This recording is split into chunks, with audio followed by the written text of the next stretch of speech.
ele tinha uma sobrevida muito pequena. Você imagina você viver num mundo onde não tem médico, onde não tem dentista, onde tudo é hostil, onde você tem que passar o dia Professor, eu vou inteiro contar uma atrás da comida. Você sabe que eu tive uma experiência interessante recentemente. Eu entrei no quarto do meu filho e me chamou a atenção a qualidade do filme que ele estava assistindo. Ele estava assistindo o tal do King Kong, que eu nunca assisti. Gente, aquilo é a época paleolítica. Aquilo como é que a gente sobreviveu? Eu realmente vejo o homem como um vitorioso ser humano. Porque, sem dúvida. gente, quando eu digo assim, que na época do Homem das Cavernas era difícil arranjar comida, vá assistir esse filme só para você ter uma ideia e realmente contextualizar o que era na época. Aquilo é perfeito. Pois é, aí houve o grande progresso, a civilização. Você já começa a oferta de alimentos, ela aumenta muito, as pessoas começam a levar um outro nível de vida, isso vai se acentuando, então aparecem as vacinas, que evitam aquelas epidemias devastadoras que antigamente dizimavam populações inteiras, e você então cria um outro mundo, mas o homem continua o mesmo, é o mesmo primitivo de antigamente, o que mudou foram as suas condições. Então, como adaptar o homem a essa nova condição? Ele passou a viver mais, pelas as próprias condições de habitação, do seu dia a dia, e a série de progressos na medicina, que vão desde a vacinação, a entrada dos antibióticos, a cura das doenças infecciosas, e aí as próprias doenças degenerativas que pegam o homem numa fase que ele já se reproduziu e que ele já está numa idade mais avançada, a medicina já começa a dominar essas doenças, então você estica muito o período de sobrevivência. E aí o que acontece? Mas aí você também introduziu uma série de hábitos. Por exemplo, a oferta de alimentos é tão fácil que hoje em dia você não precisa nem sair para comprar o alimento. Diz que pode qualquer encomendar 0 pelo 800, computador, né? pelo telefone, Exato. por tudo. Então, você abre a geladeira e está tudo disponível. Aí você não tem mais aquelas caminhadas enormes que você dava para conseguir comida e para subir o morro, para não sei. Ou seja, você aperta um botão e você sobe 20 andares, uma energia enorme que é colocada à tua disposição pela técnica. Aí começa a ver coisas que são em duas direções. Primeiro, você se exercita muito mais, muito menos. E segundo, você come muito mais, muito mais. Ou seja, a equação energética aqui fica totalmente desequilibrada. Uhum. Você passa a ser um comilão e um sedentário. E isso Exato. Você não sobreviveria nem em uma semana em outra época, mas a civilização permite tudo isso. Então o que é preciso? A gente precisa tomar partido de todo esse progresso técnico que aconteceu e que coloca o ser humano num ponto, num patamar totalmente diferente de nível de vida, de satisfação, mas ao mesmo tempo tomar medidas que compensem essa equação desequilibrada de que nós estávamos falando. Então o homem, na sequência, a sobrevida foi aumentando. A expectativa de vida do brasileiro há algumas poucas décadas atrás não passava de 50 anos. E hoje ela já vai aí, está rondando os 75.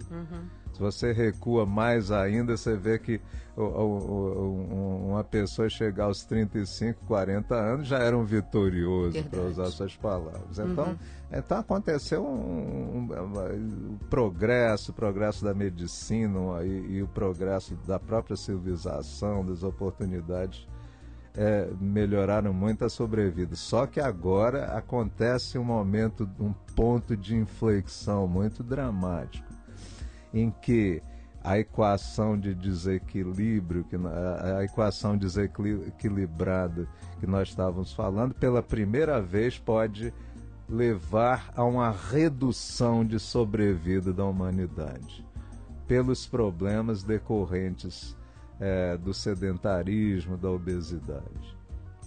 Sabe que a obesidade, ela não resulta só em aumento de doença cardíaca. Exato. Até o câncer, a incidência de câncer é mais de 2 vezes maior em indivíduos obesos do que em pessoas com peso normal.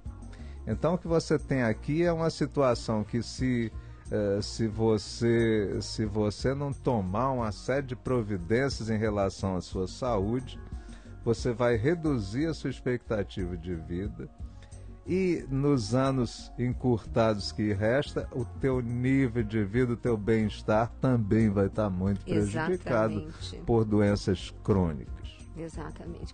Gente, eu fico assim realmente encantada de ouvir o professor Maranhão falando isso, porque uma das coisas que eu noto é que o que nós deveríamos fazer, na verdade, ao mesmo tempo que nós temos tecnologia de um lado, toda essa ciência a nosso favor, nós deveríamos, num paralelo, ir voltando às nossas origens, inclusive na alimentação, porque o que eu noto no consultório, eu mando fazer, assim, minha consulta tem 2 momentos. O primeiro é uma extensa anamnese e depois eu peço uma lição de casa para o paciente.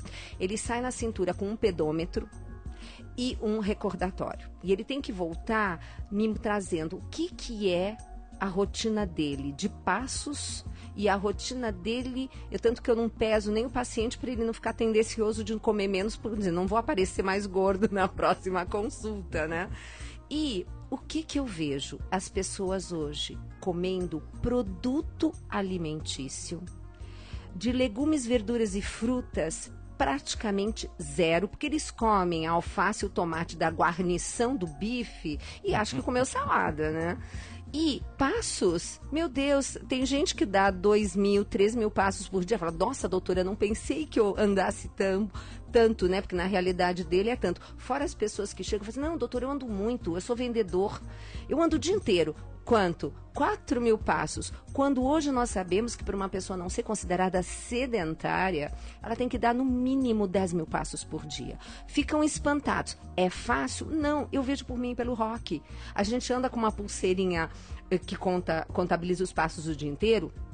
E se eu não reservar um momento para fazer minha caminhada todo dia, a gente não alcança os 10.000 passos. Nós estamos extremamente sedentários. E o senhor estava compartilhando conosco de um estudo muito interessante sobre colesterol nos atletas e nos sedentários. Conta um pouquinho isso para os nossos ouvintes. Pois é, vamos falar um pouco então de colesterol, isso. De lípidos, porque esses são grandes marcadores. Isso. Marcadores são coisas que você pode quantificar e que você pode dar o alarme de que coisas ruins possam acontecer no futuro. E o colesterol, sem dúvida, é um grande marcador, um dos mais importantes, de uma série de doenças que se enfeixam num termo que é aterosclerose, que é um processo, então, de obstrução das artérias, que tem também um componente de coagulação, de formação de coágulos, de trombos, e que tem consequências como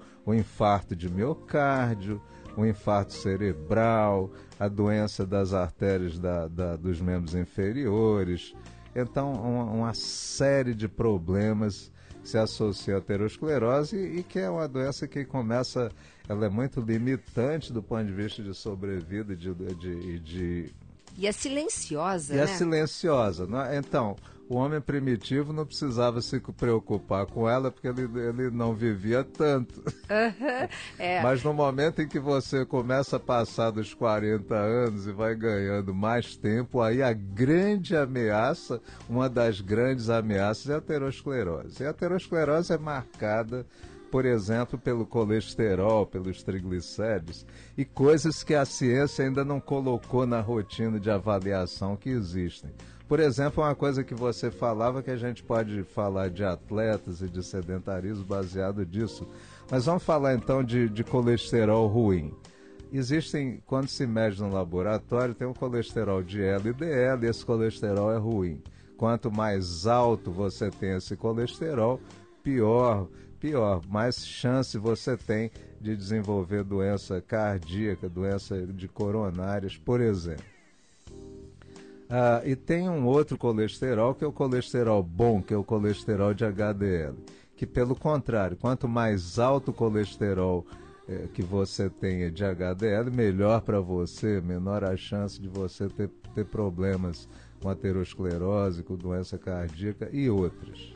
Agora, vamos pegar o problema do atleta. Quando você é sedentário, o que acontece? O colesterol tende a subir um tanto. Aí tem também o problema da obesidade. São várias coisas acontecendo. Essas coisas são complicadas. Não é uma coisa só isolada. Por exemplo, quando você faz muito pouco exercício, você sem comer, sem aumentar a tua alimentação, se aumentar as calorias, você já tende a engordar. Só que para complicar, geralmente as pessoas, além de fazerem pouco exercício, passam a comer mais. Então o que acontece? Nós fizemos um trabalho, tende a aumentar o colesterol, mas nós fizemos, você ver, com uma coisa mais sutil ainda e mais silenciosa ainda.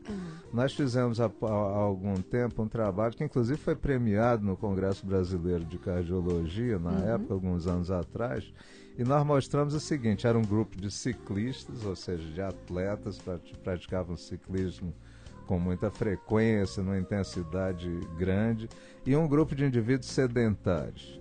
E os dois tinham colesterol ruim, que é o colesterol de LDL, igual, na mesma faixa. Não havia diferença no colesterol de LDL. E era alto?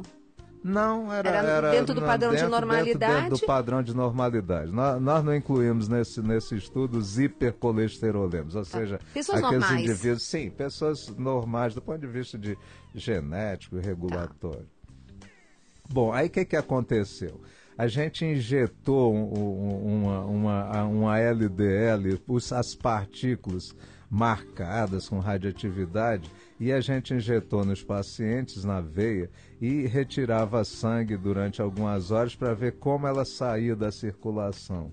E o que nós verificamos era que nos atletas esse colesterol saía da circulação 5 vezes mais rapidamente do que nos sedentários. Que bárbaro. Então veja o que acontece. Quando você faz exercício, não é só uma questão do nível de colesterol de LDL, de colesterol ruim que você tem. É que você tira o colesterol ruim com muito mais velocidade. Você produz mais colesterol pelo fígado, mas tira esse colesterol da circulação mais rápido. Ou seja, quem faz exercício, e a analogia perfeita à figura, ele tem LDL mais nova. E quem não faz exercício tem toda a quantidade de LDL que ele tem na circulação é mais velha. E, professor, explica para o nosso ouvinte o problema dessas LDLs velhas, que elas ficam... Quando a LDL circula mais tempo, ela começa a se oxidar, ela começa ela se expõe mais, ela vai se oxidando mais. O organismo cada organismo tem uma máquina gigantesca de coisas, vitaminas, enzimas, que promove a antioxidação. Quando come, né, principalmente tudo, legumes, verduras e frutas. Até o teu DNA é protegido contra a oxidação. Se você deixa a LDL circular muito tempo, o sistema de antioxidação não é suficiente para proteger essa LDL. O resultado, ela oxida e vai parar na artéria e vai começar um processo de aterosclerose. Então, quando você tem essa LDL mais nova, que é o caso de quem faz exercício, você está protegendo o organismo de ter coisas, lípides, gorduras, colesterol oxidado na circulação, e você está protegendo da aterosclerose. Gente. Isso é que é importante, sem que esse colesterol esteja aumentado, que se tiver aumentado é mais sério então, ainda. Gente, ter colesterol dentro do padrão de normalidade não significa que você tem boas, que você mesmo das dispensado de fazer exercício. Exatamente. De maneira nenhuma. Você já tem colesterol normal, não precisa fazer nada. Absolutamente. Tem coisas bem mais sutis que não são medidas e que acontecem e que de repente o indivíduo que tem colesterol normal tem infarto agudo de miocárdio. As causas são tá várias. vendo, gente? Isso é apenas um lado da questão. Então, porque aí eu acho que o ouvinte está falando assim, a doutora Gisela deve ter conversado nos bastidores com o professor Maranhão para falar para a gente fazer mais atividade física, que é uma batalha e quem nos ouve, né? O tempo todo aqui, eu estou o tempo todo dizendo, gente, hoje a Organização Mundial da Saúde preconiza atividade física, caminhada, como hábito de higiene. Você toma banho todo dia, tem que fazer uma atividade todo dia. E caminhar é o mínimo, é uma coisa tão fisiológica. Então, por que parar o carro na porta de onde você vai descer? Para antes, 1 quarteirão, porque você não está andando só 1 quarteirão, você está andando 2, um para ir, um para voltar. E isso ao longo do ano vai fazer uma diferença. Então vamos promover mais. Por isso que eu digo que o que a gente não contabiliza, a gente não consegue melhorar. Por isso que eu uso o pedômetro. Mas, professor, nós estamos indo para o nosso intervalo. Já já a gente volta com esse programa maravilhoso que é feito para você, ouvinte do Mais Saúde.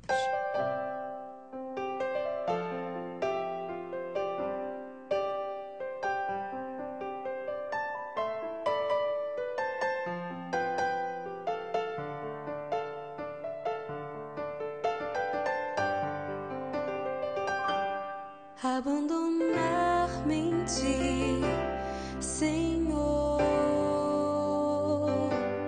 e colocar-me em tuas mãos e despojar-me de tudo que sou para depender de tua vontade em minha vida. Abandonar-me em ti, Senhor, e colocar-me em tuas mãos e despojar-me de tudo que sou para depender de tua vontade em minha vida.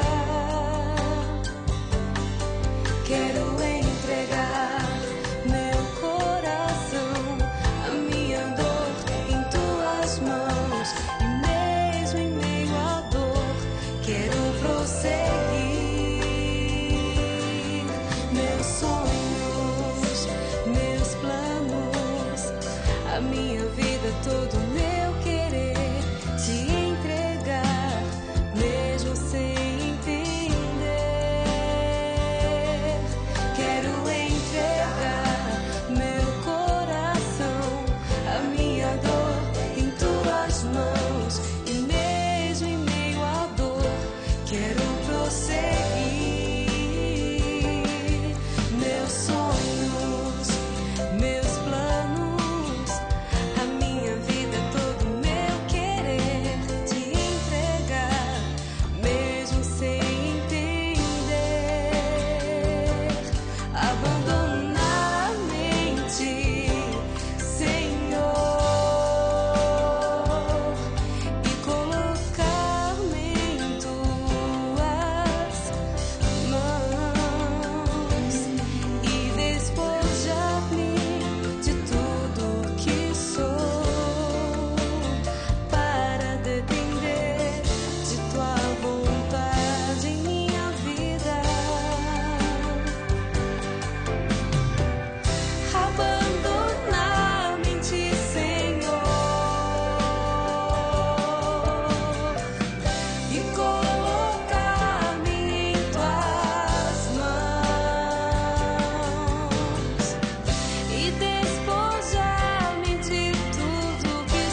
e despojar-me de tudo que sou para defender de tua vontade minha vida.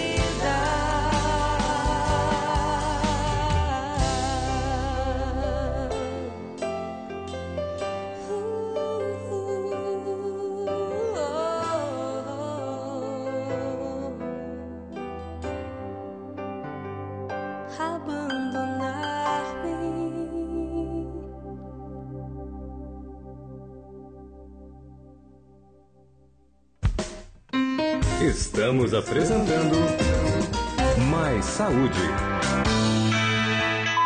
Você confere agora para ver a vida acontecer. Dicas para um novo estilo de vida com Ricardo Sá. Por isso é que a gente pode traçar assim um caminho assim muito bacana para a santidade dos dois amigos, homem e mulher, um roteiro de santidade para a paquera, para a amizade, para o noivado, para o casamento, mas nada disso vai funcionar se quem não resolver essa parada em primeiro lugar é você.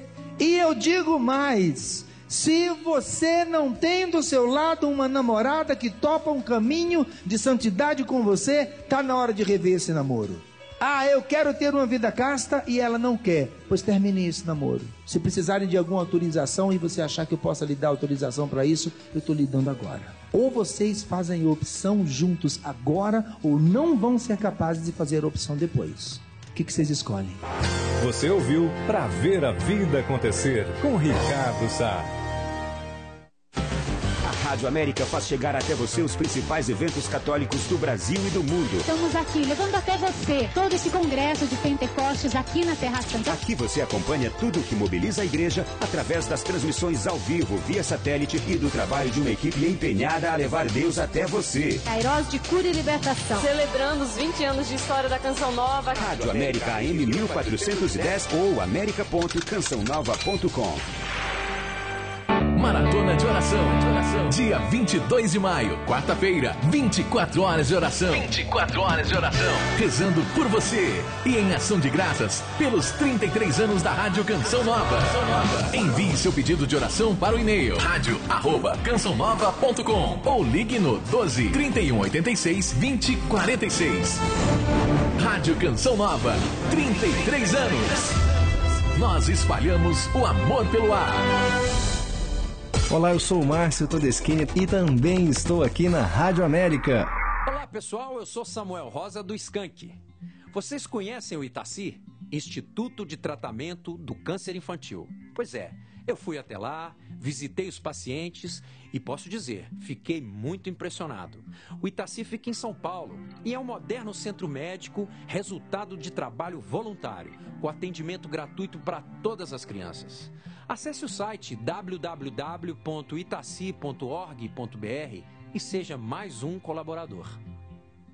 Sorrindo pra Vida, de segunda a sexta, 8 da manhã. Uma hora em que você medita a palavra de Deus, juntamente com Eto e Luzia Santiago. Abre um sorriso. Comece bem o seu dia, sorrindo pra vida. Mais uma produção Rádio América. 12h29. Mais que um encontro internacional dos jovens com o Papa, a Jornada Mundial da Juventude é um encontro verdadeiro com o Cristo jovem em meio a nós. A jornada representa para mim uma oportunidade de Deus chegar e alcançar o coração dos jovens. Rostos, raças, várias nacionalidades, expressando com sua cultura e vida a presença de Cristo vivo no mundo. Estou muito feliz de ver o entusiasmo, a resposta da juventude para participar e trabalhar na Jornada Mundial da Juventude. Jornada Mundial da Juventude 2013. Ide e fazei discípulos entre todas as nações. Rádio América. Estamos apresentando Mais Saúde.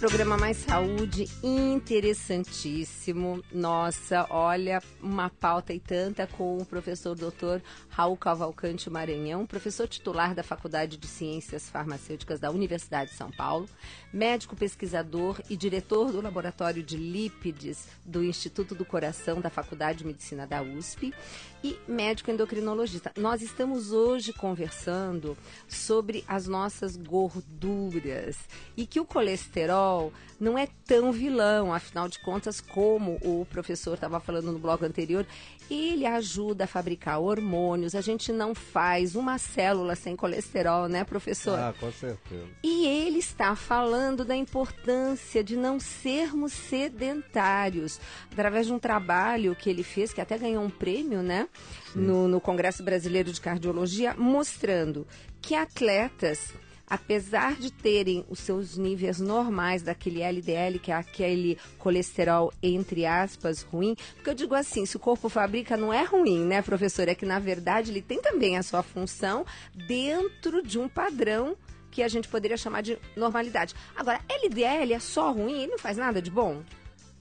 Não, LDL, na verdade, é todo um ciclo, porque isso é muito complicado, explicar todo esse ciclo, eu sem sei. dúvida. Mas é todo um ciclo de transporte, ou seja, o colesterol, as gorduras são super importantes, elas precisam ser transportadas de um lado para o outro do organismo. Desde o intestino, que é quando você come gordura, come colesterol, para indo para toda a célula do organismo. Então, é o sistema de transporte, e esse sistema é fundamental, você não viveria sem ele, né? Desde os primórdios. Agora, o problema é que você pode ter, realmente existem doenças, existem defeitos genéticos, que resultam, por exemplo, na hipercolesterolemia, ou seja, o colesterol de LDL, colesterol ruim está lá em cima. Aí esses pacientes ficam até surpresos. Mas, doutor, eu sou magro, eu não sou gordo, eu faço exercício, eu faço tudo e meu colesterol está super alto. Mas aí é um outro problema. Não é o problema de todo mundo, é o problema de uma percentagem pequena da população que tem,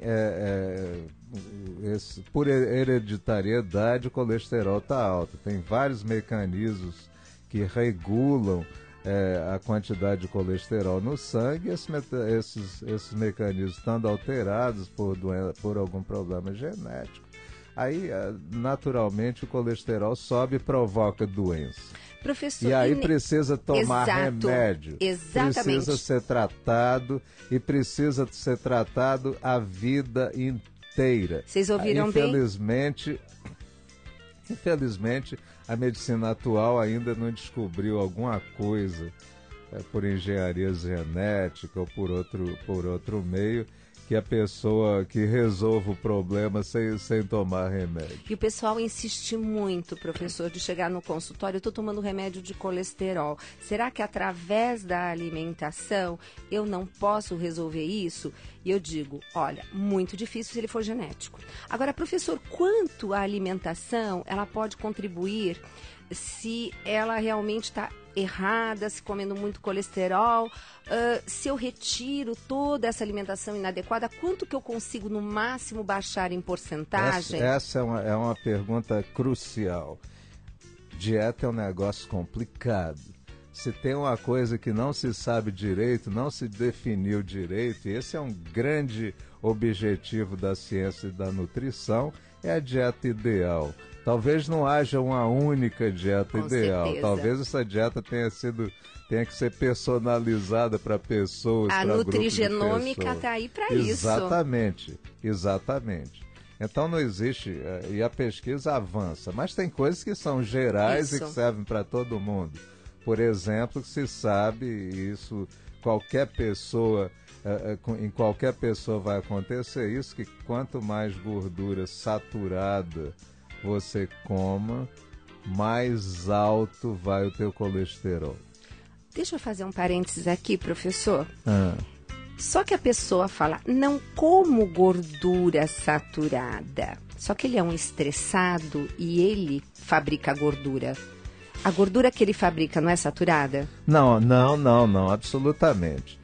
Gordura é gordura e é coisa da alimentação que a gente está falando. É a da alimentação. O estressado tem doença cardíaca por outros mecanismos que pode inclusive conversar com o problema metabólico, com o problema da gordura, mas é um outro departamento. Mas quando eu transformo quando eu como demais, por exemplo, um carboidrato e vou transformar esse carboidrato em gordura, que gordura que eu fabrico? Ah, sem dúvida. Tem aí o metabolismo intermediário em que carboidrato é transformado em gordura, mas você está falando, por exemplo, bastante em triglicéridos altos. Por exemplo, quando a pessoa tem triglicéridos altos, a conduta dietética é muita restrição de açúcar, que passa muito por aí. Agora, a outra história é o próprio colesterol. Então, por estranho que pareça, não é tanto que você come de colesterol que aumenta. Embora, por exemplo, você precisa ter um certo cuidado com ovos. O ovo é um excelente nutriente do ponto de vista de conteúdo de proteínas e outros. Se você come muito ou pouco ovo, isso aí não vai influenciar no teu nível de colesterol, não. Olha aí. O que influencia principalmente é a gordura. Se você pegar e fizer modificações do conteúdo de gordura saturada, você pode mexer no teu nível de colesterol por volta de 30% para cima e para baixo. Já o colesterol, aí, sinônimo de ovo praticamente, você mexe bem menos, 5%. Então realmente é super importante. Agora, uma coisa que é bom para todo mundo é a atividade física por vários aspectos. Nós estávamos falando do aspecto dessa LDL, que eu acho que vale tanto a pena o senhor retomar, porque o senhor estava explicando que conforme a pessoa faz atividade física, ela tem essa LDL, que seria o colesterol ruim, que toda hora está sendo fabricado e está sendo jogado fora. Está sendo fabricado e está sendo jogado fora. É interessante até por um exemplo prático. Se alguém tiver, por exemplo, alguém que não gosta de exercício, for fazer exercício, medir o colesterol antes e depois for medir, talvez esse colesterol nem mude com exercício. Exato. Mas por outro lado, vocês viram a situação. Você está promovendo que isso recircule mais rápido e está protegendo o organismo dessa oxidação que está na origem. A origem da aterosclerose são processos de oxidação de colesterol, de gorduras. Isso aí é fundamental. Essa oxidação, se a gente puder traduzir para o ouvinte, é como se fosse o envelhecimento dessa partícula, exato, né? Exato, pode ser traduzido desse jeito. E o que esse envelhecimento dessa partícula que velha fica lá girando e não é mandada embora, o que ela faz no corpo de tão ruim? Sim. Veja, essas lipoproteínas, que são essas partículas, como a gente chama cientificamente essas partículas. Normalmente a célula tem um receptor que pega a partícula e traz para dentro. E com isso, no fígado, ela tira a partícula no fígado e aí pega esse colesterol que está na partícula, joga para a bile, aí vai para as fezes e é eliminado do corpo. Essa é a via normal. Existe uma outra via, aí o que acontece? Se essa LDL, desse colesterol, se oxida porque circulou muito tempo, esse receptor vai reconhecer menos essa partícula. Esse receptor no fígado, ele reconhece muito menos. Existe na artéria, são aí processos na artéria, que a artéria que tem um receptor que vai reconhecer esse LDL colesterol que está oxidado. É como se entrasse pela chamados porta... macrófagos. Você entra pela porta errada. Exatamente. Então vai tender a haver um acúmulo de colesterol na artéria. Daí a importância do exercício. Você sabe realmente que as pessoas que praticam exercício regularmente, essas pessoas são privilegiadas em relação à longevidade, a viver mais e viver melhor. Exato. Na idade avançada. Porque uma coisa é você esticar teu tempo de vida imobilizado numa cama sem poder sair porque você não tem condição física. E uma outra coisa é o indivíduo idoso que leva uma vida normal. Professor, o senhor falou do estresse, que me deixou assim com uma vontade de perguntar mais umas coisinhas, visto que o senhor é médico, né, endocrinologista. Eu não sei, mas eu coloco o estresse como assim, o telhado de vidro de todo mundo. Tô errada? Realmente o estresse É muito prejudicial. Foi bom na época paleolítica, né? Exato. Claro, tem aquelas reações de fuga, luta. De luta. O pessoal matava o leão, mas voltava para a caverna, mas acontece Hoje... que, como você... Realmente, é o que eu estou te falando. O ser humano, a humanidade, precisa se reformatar, precisa se reconfigurar, para usar a linguagem de computador, para viver nesse ambiente muito mais amigável que é proporcionado pela civilização. Exato. É o que eu falo, é voltar para o tempo da vovó de uma certa forma, que é a minha palavra-chave, em hábitos, e usar de toda essa tecnologia, essa ciência como curativa, mas... Sem dúvida, porque as coisas vão se juntando. Exato. O indivíduo está estressado, mas ao mesmo tempo ele não está praticando exercício, ao mesmo tempo, além de ser sedentário, ele está comendo demais, ele está fazendo o que a gente chama de balanço calórico positivo, ou seja, independente do que você esteja comendo, tem vários aspectos da nutrição. Independente do que você esteja comendo, você está comendo mais do que você pode gastar. Exato. Quando você acumula energia, você engorda. É lógico. Então vai juntando tudo. Estresse é uma coisa que mexe com vários hormônios, com cortisol, com epinefrina, etc, etc. E tudo isso tem um desvio, uma consequência metabólica. E se você fica com esse padrão hormonal horas e horas seguidos, dias e dias, ou dia após outro, realmente você paga um preço por isso. Eu brinco e digo que antigamente, justamente o homem entrava em estresse na hora que ele ia matar o leão, né? Só que ele matava o leão e depois ele voltava para a caverna dormir e descansar. Hoje a gente mata uns 3 leões por dia mentalmente, só que o corpo não entende isso. E depois, até quando você vai dormir, você continua sonhando com os leões. Com certeza, ameaçadores. Porque o senhor deixou pelo menos 2 amarrados para o dia seguinte, aqueles 2 te atormentando. Então, realmente, nós estamos com um tipo de vida... Quer dizer, na verdade, todos aqueles mecanismos que fizeram aquele homem paleolítico sobreviver e nós estarmos aqui hoje, são mecanismos que estão ainda em nós, porque se amanhã acontece um problema no planeta, que eu não duvido muito do jeito que o homem está lidando com a natureza, pelo menos a nossa civilização vai sobreviver devido a esses mecanismos, não é verdade? Exatamente, quer dizer, exatamente. Por exemplo, esse acúmulo de gordura que no extremo leva à obesidade, ele é fundamental. Quer dizer, se você em outra época, que você tem a oportunidade de comer, depois durante vários dias você não tem mais essa oportunidade, você não encontra nenhum animalzinho, você não encontra nenhuma frutinha e você fica nesse estado de jejum. Se você não tivesse armazenado uma parte do que você comeu na barriguinha, em outros locais, você estaria imediatamente, a tua sobrevivência estaria ameaçada. Exato. Você pode sobreviver mais tempo até você ter oportunidade de novo voltar a comer, se você pode armazenar. Quer dizer, se você liga a televisão hoje em dia, aí você vê aqueles programas de natureza maravilhosamente fotografados, é uma verdadeira lindíssima, são proezas de tecnologia, aqueles filmes. Você vê aquela luta incessante para alimentar, para se reproduzir, para mover de um lugar para o outro. A civilização eliminou isso. Exato. Tudo passou a ser uma questão de abrir a geladeira, de apertar um botão, de sair, de pegar um carro em vez de subir uma montanha. Não, gente, outro dia eu tinha um slide que eu adoro. Em frente a uma academia de atividade, uma academia de ginástica, tem uma escada e do lado uma escada rolante. Todo mundo indo pela escada rolante. Pois é, agora a gente pode falar de um problema que talvez seja o problema número 1 de saúde pública.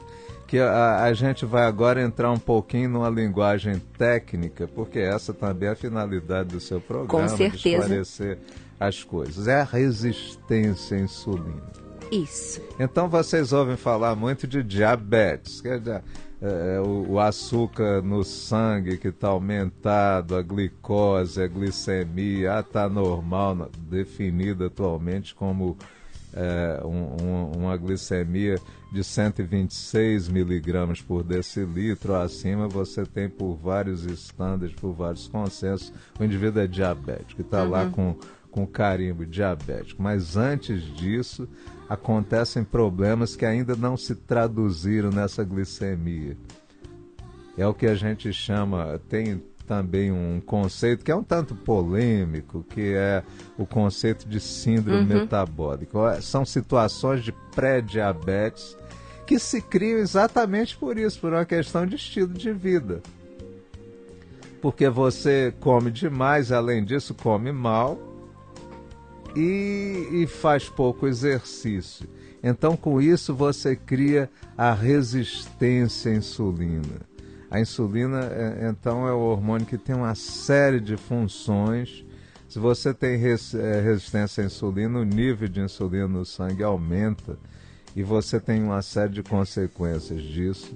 E você pode ter, inclusive, uma predisposição para doença cardíaca, para, eventualmente, um acidente vascular encefálico no cérebro, exatamente por causa disso. Sem que a tua glicemia esteja aumentada, você já tem um nível de resistência à insulina que cria problemas. Isso se vê no exame de sangue, a insulina alta?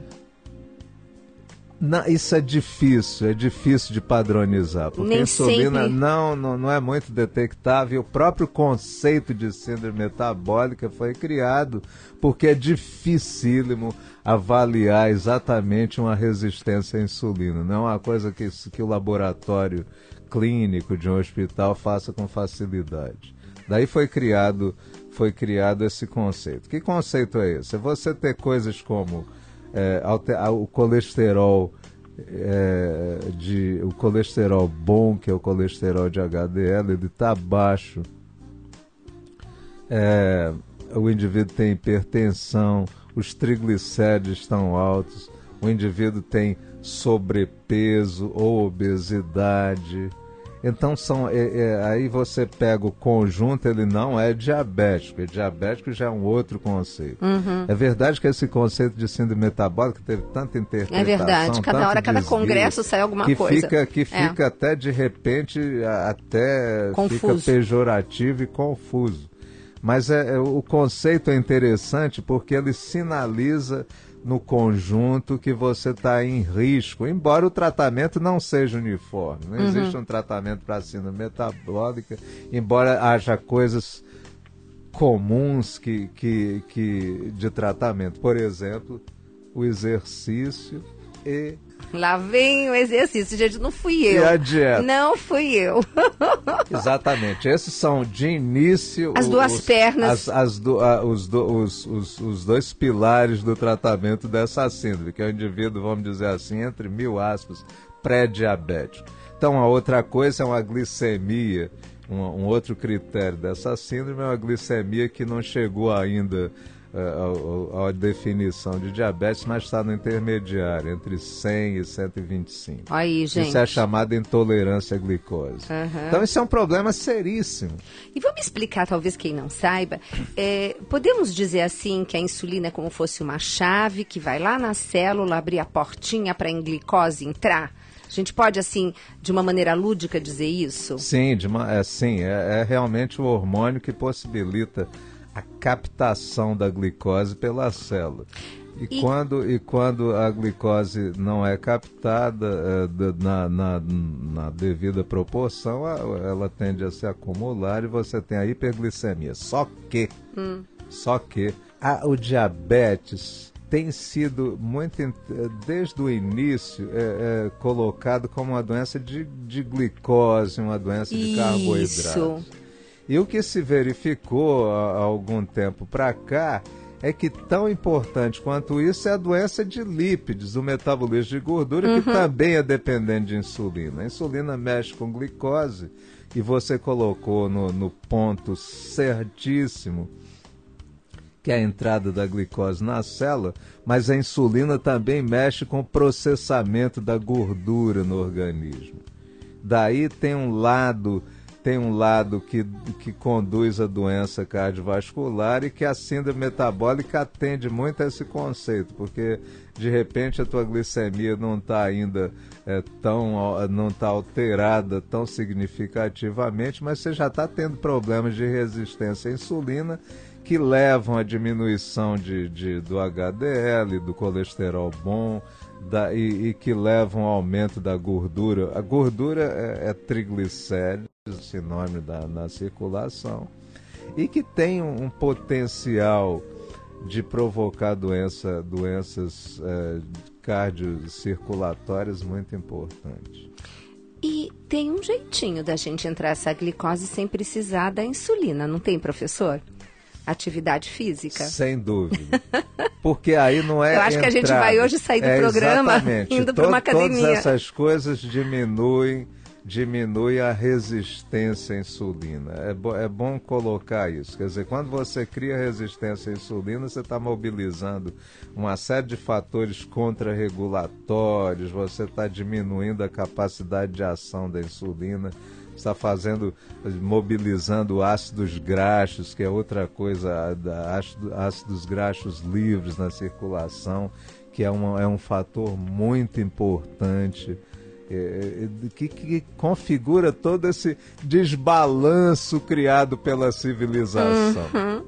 E não estamos pregando aqui para se voltar à era primitiva, absolutamente. Não. Tempo da vovó já está bom. A gente apenas tem que reconfigurar a gente Exato. de uma maneira que você possa viver no ambiente civilizado, mas sem ter as consequências do que esse ambiente possibilita. Ou seja, você poder viver com bem menos exercício e você ter esse aporte alimentar tão grande que você tem. Você come de uma maneira desregrada, e a própria gastronomia criou um estímulo para comer, que é que também leva exato. Por isso que existe esse balanço energético positivo. Por isso que a gente tem a gastronomia funcional, que é o livro Escolhas e Impactos, que depois nós vamos falar a respeito. Bom, professor, como agradecer a sua disponibilidade, as suas informações? O senhor não sabe a diferença que o senhor fez aqui no programa Mais Saúde hoje, viu? Não, eu queria agradecer a oportunidade de falar um pouco do nosso trabalho e como a gente trabalha, em última análise, para proporcionar um bem-estar, um aumento de bem-estar, de longevidade. Toda a classe médica trabalha nessa direção. Então, o seu programa é fundamental para divulgar esses conhecimentos, porque sem saber, sem ter conhecimento deles, fica difícil a pessoa implementar o que a gente pode chamar agora de reconfiguração dos hábitos. Eu vou adotar essa frase agora, tá? Gente, olha, nós tivemos então hoje o prazer e a honra de receber o professor Dr. Raul Cavalcante Maranhão, professor titular da Faculdade de Ciências Farmacêuticas da Universidade de São Paulo, médico pesquisador, portanto, né, nos trouxe aqui, inclusive falou de um trabalho dele que foi premiado, ganhou o primeiro lugar no Congresso Brasileiro de Cardiologia, diretor do Laboratório de Lípides do Instituto do Coração da Faculdade de Medicina da USP, ele que é médico endocrinologista e que fez essa pauta incrível, que eu sugiro a você que depois vá no YouTube, ouça novamente e divulgue, porque saúde é pra gente estar promovendo, inclusive divulgando programas de boa qualidade. É esse o objetivo do Dr. Roque e eu, de estarmos sempre aqui com vocês. Professor, muito obrigada mais uma vez, contamos com a sua disponibilidade para estar mais conosco. Vou ficar ali perturbando o senhor. E vamos então para o nosso próximo programa, que vai continuando sempre trazendo esses profissionais de primeira grandeza, que são colegas do Dr. Roque, que ele facilita, né, para a gente também. Um beijo grande, fiquem com Deus e até o próximo Mais Saúde.